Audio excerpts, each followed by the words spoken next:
Al-mu'min bismillahil malik ayyataqarraba ilaihi wa yatahabbaba ilaihi. Kalau kita sudah beriman, percaya bahwa Allah itu Al-Malik, pemilik segala sesuatu, penguasa segala sesuatu, pelaku atas segala sesuatu tanpa ada batas. Kalau kita beriman kepada itu, kita akan berusaha mendekatkan diri kepadanya. Kita akan berusaha untuk menjadi kekasihnya. Kalau kita beriman. Kalau kita percaya bujur bahwa Al-Malik itu raja sebenarnya. Jarinya A, jarinya B. Siapapun kadang akan bisa menghalangi. Kalau kita percaya itu, kita pasti hendak berparah. Pasti hendak berparah. Pasti hendak kenal. Pasti hendak jadi kekasihnya. Kalau kita percaya maknanya Al-Malik tadi.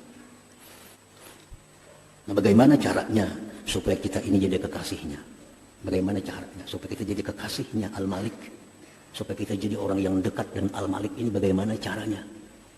Rasulullah SAW dalam sebuah hadis yang sahih meriwayatkan firman Allah Subhanahu wa taala, "Wa ma taqarraba ilayya 'abdi bi syai'in ahabba ilayya mimma aftaradtuhu 'alaihi, wa ma yazalu 'abdi yataqarrabu ilayya bin nawafil hatta uhibbah."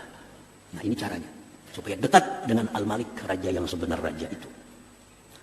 Allah berfirman dalam hadis qudsi ini, amalan hambaku yang paling aku sukai itu adalah menunaikan kefarduan yang aku fardukan. Amalan yang paling kusukai dari hambaku itu adalah melaksanakan kefarduan yang aku fardukan. Itu amalan yang paling disukai Allah. Amalannya ada yang wajib, ada yang sunat. Allah paling suka kalau kita melaksanakan yang wajib. Kita bersedekah, hukumnya sunat. Bayar hutang, hukumnya wajib. Allah lebih suka kita bayar hutang daripada bersedekah itu. Lebih suka bayar hutang. Karena bayar hutang itu wajib. Seorang perempuan, seorang istri taat kepada suami, wajib. Wajib. Selama tidak maksiat. Taat kepada suami, hukumnya wajib. Membaca surat Yasin, hukumnya sunat. Nah, kalau si istri ini ujar laki, pas ini umanya, kalau lagi maalang membaca Yasin, Tuhan kada suka itu. Tuhan lebih suka tutup Yasin, ditangi laki. Ditangi laki. Karena mentaati laki itu wajib. Membaca surah Yasin ini sunat. Tutup Yasin, ditangi laki, biar tidak apa. Itu disukai Allah. Disukai Allah daripada menuntungakan Yasin ini. Amalan yang paling kusukai, ujar Tuhan, adalah melaksanakan yang aku wajibkan.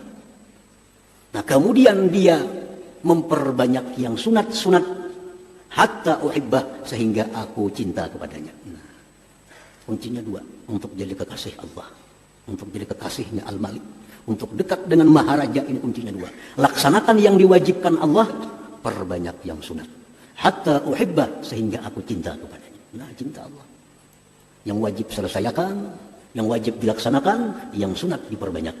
Kalau itu kita akan jadi kekasih Allah. Kita akan jadi orang yang dekat dengan Al-Malik, Allah Subhanahu wa ta'ala. Hadirin hadirat yang dimuliakan Allah. Lalu apa kalau kita sudah dekat dengan Al-Malik? Apa keuntungannya? Apa faidahnya? Kalau kita sudah jadi kekasihnya Al-Malik, Allah Subhanahu wa ta'ala. Fa idza ahbabtuhu kuntu sam'ahu alladhi yasma'u bihi wa basarahu alladhi yubsiru bihi wa yadahu allati yabtishu biha wa rijlahu allati yamshi biha wa in sa'alani a'taituhu wa in ista'adani la'u'idanna. Rawahul Bukhari.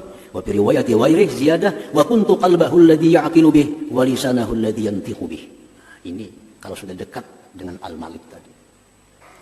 Kalau sudah aku cinta kepada hambaku, akulah pendengaran yang ia mendengar dengannya. Sehingga si hamba ini bisa mendengar sesuatu-sesuatu yang tidak didengar oleh orang biasa. Dia bisa mendengar bagaimana tasbihnya itu batu. Dia bisa mendengar bagaimana tasbihnya pohon. Karena sudah dicintai oleh Allah. Apabila aku cinta kepada dia, akulah pendengarannya yang ia mendengar dengannya. Akulah penglihatannya yang dia melihat dengannya. Maka si hamba ini bisa melihat sesuatu yang tidak dilihat oleh orang biasa. Dia bisa melihat 10 tahun yang akan datang. Kenapa? Orang dekat dengan Allah. Kalau kita dekat dengan raja, raja memberitahu, karena aku 10 tahun bangun di sana, bangun di sini, bangun, sudah tahu kita. Peta di tangan kita. Ini orang parak lawan raja.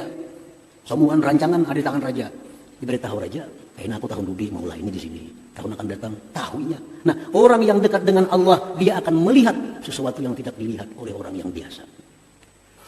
Wa yadahul lati yabtishu biha, dan akulah, ujar Tuhan, tangannya yang dia meraba dengannya.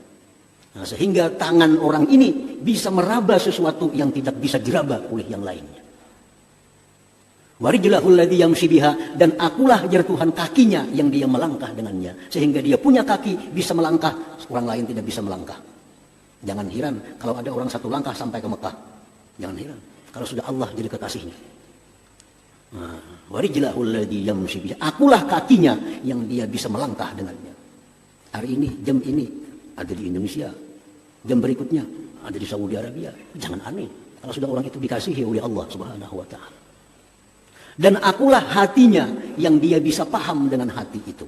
Dia paham sesuatu yang orang lain tidak paham sesuatu itu.